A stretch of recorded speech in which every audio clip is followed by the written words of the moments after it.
আসসালামু আলাইকুম। এটা আমি যে এরিয়ার ভিতরে কাজ করি সেই জায়গার একটা ছোট্ট দ্বীপ। দ্বীপটা আসলে অনেক কাছে, কিন্তু একটু দূরে দেখা যাচ্ছে। এই যে এটা সাগর, এই সাগরটা পার হলেই ইন্দোনেশিয়া বর্ডার। তো এখানে অনেকেই আসে, এখানে অনেক বেড়াতে আসে অনেক লোকজন।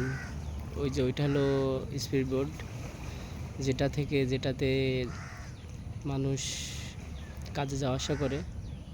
বোটটাতে সকালের ভিউটা আসলে অনেক সুন্দর। দেখুন কেমন লাগে আপনাদের কাছে।